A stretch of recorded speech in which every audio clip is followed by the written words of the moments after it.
The ink felt heavy as Elias signed the final deed. In the United States, the dream of home ownership has increasingly become a nightmare of bidding wars and skyrocketing interest rates. So when Elias found 40 acres and a Victorian-era fixer-upper in rural Pennsylvania for under $200,000, he didn't look for ghosts. He looked for the catch in the plumbing. "It's an as-is sale, Mr. Thorne," the realtor, a woman named Sarah, with a smile that didn't reach her tired eyes, had warned him. "The previous owners, they left in a hurry. You're responsible for the cleanup." Elias, a freelance video editor who spent his life staring at pixels in a cramped Brooklyn apartment, didn't care. He wanted silence. He wanted the rustle of oak trees instead of the hum of a refrigerator. He drove out to Blackwood Lane on a Tuesday. The road transitioned from asphalt to gravel, then from gravel to dirt, choking his old Subaru in a cloud of gray dust. The woods here were dense, second-growth timber that felt too crowded, the branches interlacing like skeletal fingers blocking out the sun. The house was a hulking silhouette against the twilight. It wasn't scary in the cinematic sense, it was just tired. The white paint was peeling like sunburned skin, and the porch sagged on the left side, as if the house were exhausted from standing up for 100 years. The first week was normal, or as normal as living in a house that groans at night can be. Elias spent his days stripping wallpaper and his nights sleeping on a mattress on the floor of the master bedroom. It was the smell that started it. On the 8th day, a scent of wet copper and old vinegar began wafting up from the floorboards. It wasn't the smell of a dead mouse. It was sharper, more metallic. Elias traced it to the cellar door, a heavy, slanted wooden hatch in the kitchen floor. When he opened it, the darkness below felt physical. He clicked on his heavy-duty maglite. The beam cut through the gloom, revealing a dirt floor and stone foundation walls. In the center of the room sat a single wooden chair. It wasn't a fancy chair. It was a kitchen chair, painted a dull, chipping red. Around the legs of the chair, the dirt had been disturbed. There were grooves in the earth, deep and frantic, as if someone sitting in that chair had been digging their heels in, trying to push themselves backward into the stone wall. "Great," Elias whispered, his voice sounding thin. "Squatters." But as he scanned the room, he saw something that made his blood turn to ice.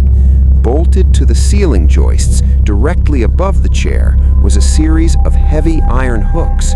From one hook hung a Polaroid camera, its plastic casing cracked, suspended by a thick nylon cord.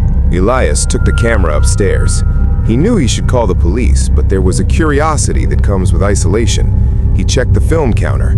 01. One photo left. He pressed the shutter. The flash was blinding in the dim kitchen. The camera whirred, a mechanical groan that felt too loud, and spat out a square of gray film. Elias watched as the chemicals reacted. Slowly, the image emerged. It wasn't a photo of his kitchen. The image showed the cellar. In the red chair sat a man. He looked like Elias, same height, same build, but his face was a blur of motion, as if he had been shaking his head violently when the flash went off. But the terrifying part was the background. Behind the man, dozens of pale, thin hands were reaching out from the stone foundation walls, pressing against his shoulders, his neck, his hair. Elias dropped the photo. He looked at his own hands. They were shaking. That night, the sounds started. Not groans, not settling wood. Click, whir, the sound of a Polaroid camera cycling. It was coming from beneath the floorboards. He didn't sleep. He sat in the corner of his bedroom with a kitchen knife, watching the door. By 3 a.m., the witching hour, as the locals called it, the scratching began. It wasn't coming from the door. It was coming from the walls. Scritch, scritch, scritch. It sounded like fingernails on drywall. Elias stood up, pressing his ear to the wall. He could hear a rhythmic chanting, so low it was almost a vibration. Smile for the memory, smile for the stone, give us the skin to call our own. He ran. He didn't grab his bags. He didn't grab his laptop. He scrambled for his car keys and burst out the front door into the freezing Pennsylvania night. But the Subaru wouldn't start. The battery was dead, completely drained, as if something had sucked the energy out of the lead plates. Elias looked back at the house. In every single window, a flash went off. Flash, flash, flash. The house was taking pictures of the dark. He began to run down Blackwood Lane, his lungs burning. He reached the edge of the property where the old stone gate stood, but as he passed it, he didn't find the gravel road. He found the front porch of the house. He turned around and ran the other way, deeper into the woods. 5 minutes of sprinting later, he tripped over a root and fell hard. When he looked up, he was staring at the red chair. He wasn't in the woods. He was back in the cellar. The hatch above him slammed shut.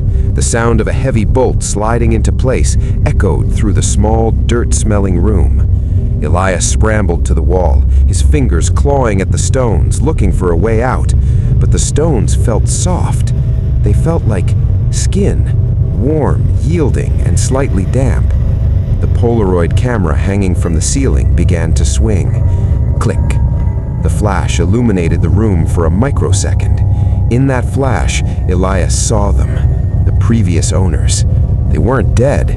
They were in the walls. Their faces were stretched thin, woven into the very masonry of the house, their eyes wide and glassy, serving as the insulation for a hunger that had lived on this land since before the maps were drawn. Elias felt a hand, a pale, thin hand, emerge from the stone behind him. It didn't grab him. It stroked his hair, almost tenderly. "It's an as-is sale, Elias," a voice whispered from the wall. It was Sarah, the realtor. Her face began to bulge out of the stone next to the red chair. "The house doesn't want your money. It wants your perspective." He tried to scream, but a second hand pressed against his mouth. The fingers tasted like copper and old vinegar. The nylon cord descended. The camera was pressed into his hands. "Take the pictures, Elias," the walls whispered in unison.